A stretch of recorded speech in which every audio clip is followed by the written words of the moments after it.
Hello, Whispers in the Dark viewers. In today's video, I will tell you our Whispers of the Harbinger story.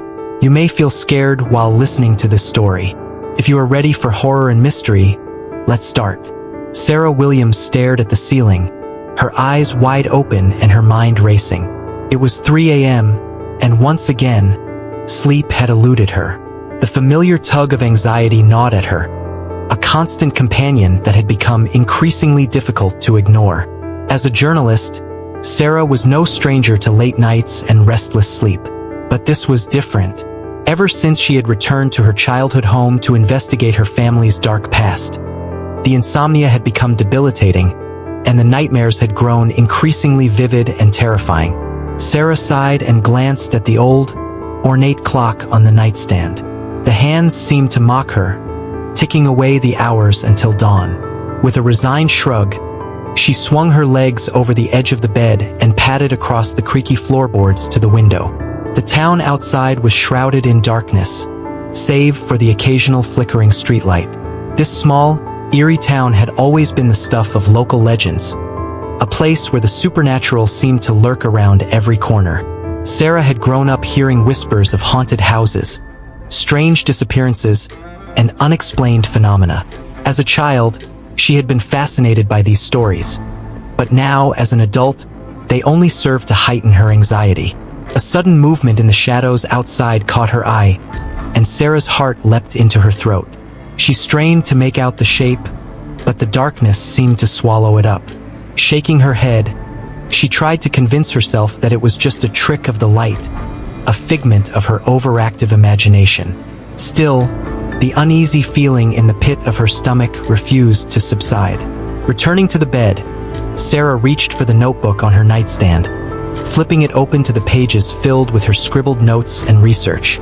She had been investigating her family's history for weeks, piecing together the fragments of a story that seemed to grow more unsettling with each new discovery. Her grandfather's death, the strange circumstances surrounding her mother's disappearance, it all pointed to something sinister. Something that Sarah was determined to uncover. But the deeper she delved, the more she felt as if she was being watched, as if the very shadows in her home were closing in around her. A sudden chill swept through the room, and Sarah shivered, pulling her robe tighter around her. She couldn't shake the feeling that she was not alone, that something or someone was lurking in the darkness, observing her every move. Just as she was about to dismiss the sensation as mere paranoia, a sound reached her ears, a faint, whispering voice that seemed to come from the far corner of the room. Sarah froze, her heart pounding in her chest as she strained to make out the words. "Sarah," the voice hissed, sending a shiver down her spine. Slowly, she turned her head, her eyes widening in horror as a skeletal figure materialized from the shadows. Its razor-sharp claws glistened in the dim light, and its hollow eyes seemed to bore into her very soul. Sarah opened her mouth to scream, but the sound caught in her throat.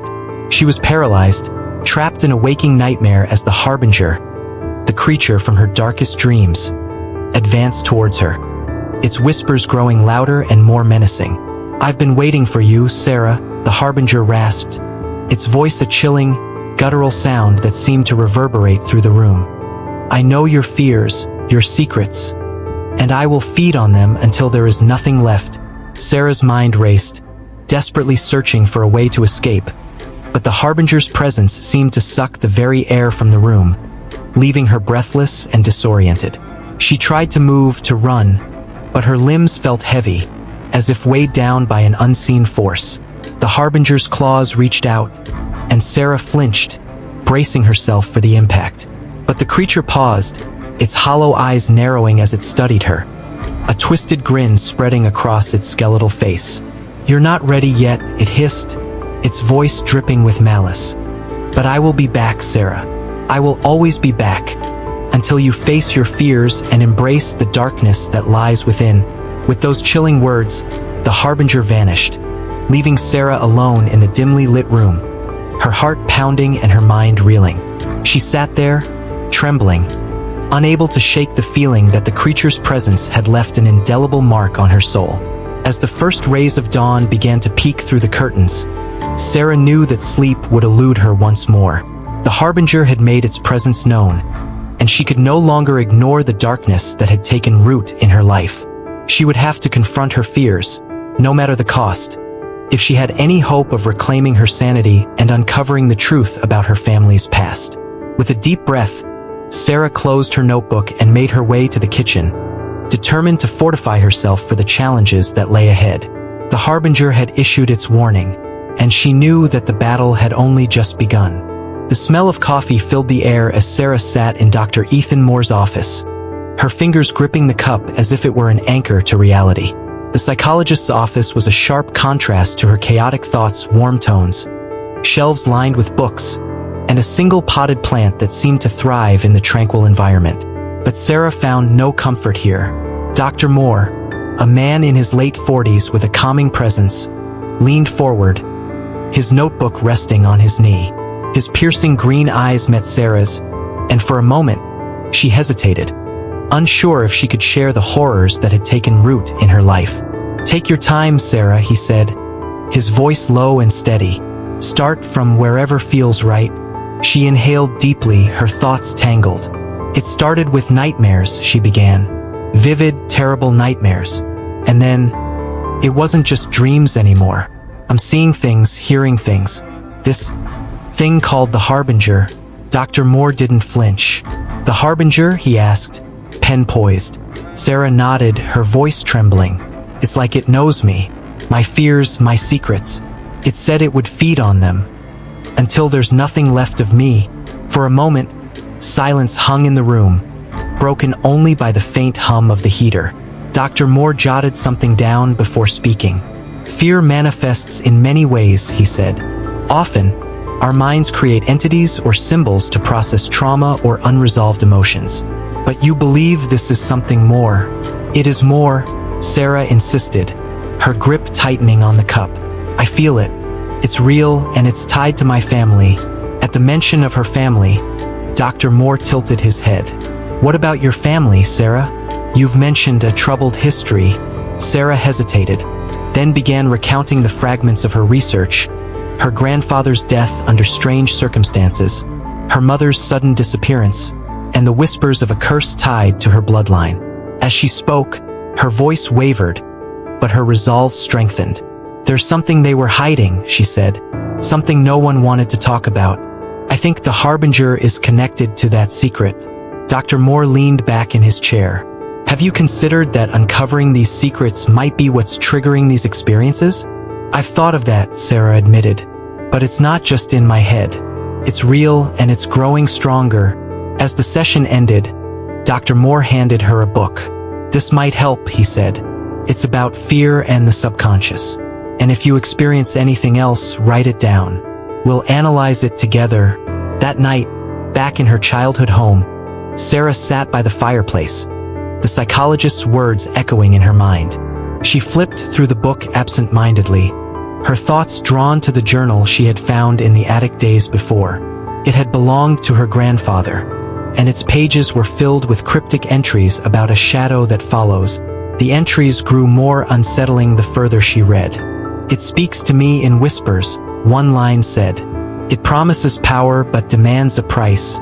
Another read, "The harbinger is bound to us, a curse for our sins." A chill ran down Sarah's spine as she flipped to the final page. Scrawled in frantic handwriting were the words, "Do not trust the shadows. They are always watching." As if summoned by the words, the room grew colder. The fire in the hearth flickered and dimmed, casting long, sinister shadows on the walls. Sarah's breath hitched as she heard it again, the whispering voice. "Sarah," it called, faint yet unmistakable. Her body stiffened, and she turned toward the source. In the corner of the room, the shadows began to shift, coalescing into a grotesque figure. The harbinger. Its hollow eyes gleamed with malice, and its twisted smile sent waves of dread coursing through her. "You cannot escape me," it hissed. "The darkness is in your blood." This time, Sarah found her voice. "What do you want from me?" she demanded, her fear giving way to anger. The harbinger's smile widened. "The truth," it said. "Uncover it, and you'll see the depths of your family's sins. Deny it, and I will consume you." Before Sarah could respond, the creature vanished, leaving her alone in the darkened room. Her heart raced as she clutched the journal to her chest, her mind racing with questions. What sins had her family committed to bring this curse upon them? And how could she possibly face the horrors that lay ahead? As the clock struck midnight, Sarah knew she couldn't fight this battle alone. She would need Dr. Moore's help and perhaps even delve into the supernatural world she had long dismissed. The shadows of her past were closing in, and the Harbinger's promise loomed over her like a dark omen. Tomorrow, she would search for answers in her family's past, in Dr. Moore's guidance, and in the haunted corners of her own mind. The Harbinger had warned her. The darkness would not be ignored. Sarah sat in Dr. Moore's office, her fingers trembling as she recounted the latest dream. It was more vivid than before. Shadows that slithered like serpents, whispers that clawed at her sanity, and the Harbinger's chilling gaze piercing through her soul. The dreams weren't just nightmares anymore. They felt real, as though the line between waking and sleeping had blurred. Dr. Moore leaned forward, his expression calm but intent. "Tell me about the dream," he urged. "Every detail matters." Sarah nodded, her voice shaky. "It started the same as always. I was in the house, but it wasn't normal. The walls were warped, the shadows alive. And then I saw it, standing at the end of the hall, waiting for me. The Harbinger. What did it do?" Dr. Moore asked, his pen hovering above the notepad. "It didn't attack," Sarah said, swallowing hard. "It just watched me." But its whispers filled the room, telling me I couldn't escape, that I had to face the truth or lose myself entirely.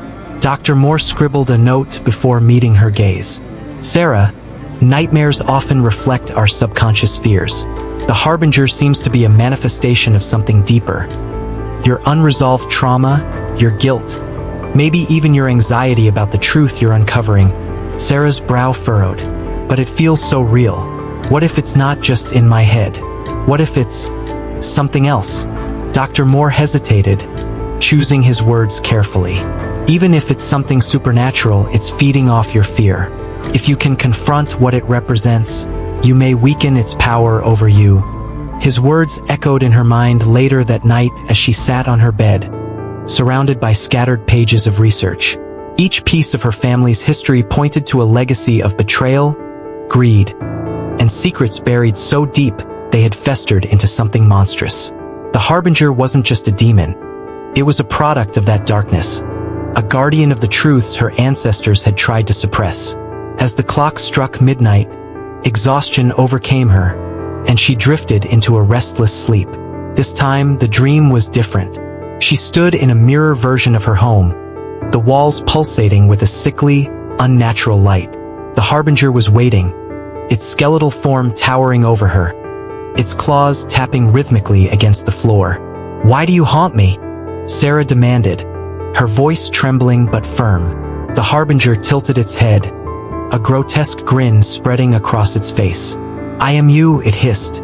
"Your fear, your guilt, your doubt. I am the shadow you've tried to outrun." Sarah's heart pounded, but Dr. Moore's advice echoed in her mind. "I'm not afraid of you," she said, her voice steadier than she felt. The Harbinger laughed, a sound that reverberated through the distorted walls. "Liar," it spat. "You fear the truth. You fear what you'll find when the darkness is stripped away." The walls around her seemed to close in, and Sarah fought to steady her breathing. She clenched her fists, focusing on the fragments of truth she had uncovered. The cryptic journal entries, the whispers of a family curse, the hidden sins that had bred this malevolence. "I'm not running anymore," she declared, stepping forward. "If you're my fear, then you're mine to control." The Harbinger paused, its grin fading. The shadows around it flickered, as if uncertain. "You cannot destroy me," it warned, "but you can learn to wield me." Before she could respond, the dream dissolved, and Sarah jolted awake, drenched in sweat. Her heart raced, but for the first time it wasn't entirely from fear. There was something else, resolve. The next day, she met Dr. Moore with a renewed sense of purpose. "I faced it," she told him. "It said I couldn't destroy it, but I could learn to wield it." "What do you think that means?" Dr. Moore considered her words. Fear is a powerful force, he said, but it's not inherently bad. Can protect us, drive us, even guide us. Perhaps the harbinger is more than just a manifestation of your fear. Maybe it's a key to understanding and overcoming the darkness within your family's history. Sarah nodded, the weight of his words sinking in. She wasn't free of the harbinger, not yet, but she had taken the first step toward reclaiming her power. Now, she had to prepare for the next encounter, one that could either free her from the curse or bind her to it forever. The night was silent, the air thick with anticipation as Sarah prepared herself for what she knew was coming. She had spent the day reflecting on Dr. Moore's advice and poring over her family's history. Every piece of the puzzle was a fragment of her past, a mirror reflecting the fears she had long tried to bury. Tonight would be different. She had decided to take control. As she slipped into sleep, she whispered to herself, "I will face it. I will win." The dream began as it always did. Sarah found herself in the distorted version of her childhood home, the walls pulsing as if alive, the air heavy with an oppressive darkness. But this time she was lucid, her breath steadied, and her eyes sharpened. She knew this was her chance. "Harbinger," she called, her voice echoing through the surreal halls. "I'm ready."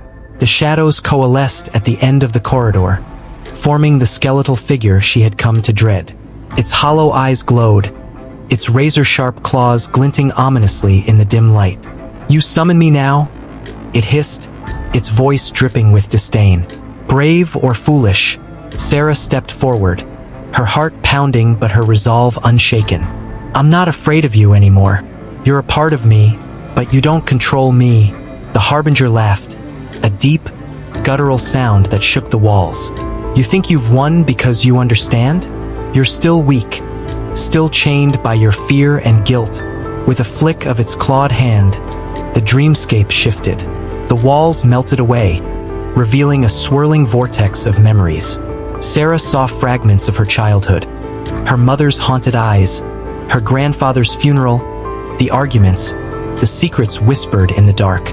Each image struck her like a blow, but she refused to falter. "You can't break me with my past," Sarah said, her voice firm. "I've lived it. I've survived it." The harbinger snarled, its form growing larger, more monstrous. "Then face it," it roared, plunging her into the vortex. Sarah found herself standing in the middle of a desolate field under a blood-red sky. The harbinger loomed over her, its claws outstretched. Around them, the echoes of her past screamed and wailed, a cacophony of pain and fear. But Sarah wasn't alone. In her hand, she held a small, glowing orb, a manifestation of her strength and the truths she had uncovered. It pulsed with warmth, a beacon in the darkness. The harbinger lunged, its claws aiming for her heart. Sarah dodged, the orb in her hand flaring brightly. She turned to face the creature, holding the light aloft. "You're not my enemy," she said, her voice clear and unwavering. "You're a reflection of everything I feared and avoided. But I'm not running anymore." The light from the orb intensified, forcing the harbinger to recoil. Its skeletal form began to crack, its hollow eyes flickering with uncertainty. "Stop this," it shrieked. "You need me. Without me, you're nothing." "No," Sarah replied, stepping closer. "Without you, I'm free." She pressed the orb against the harbinger's chest.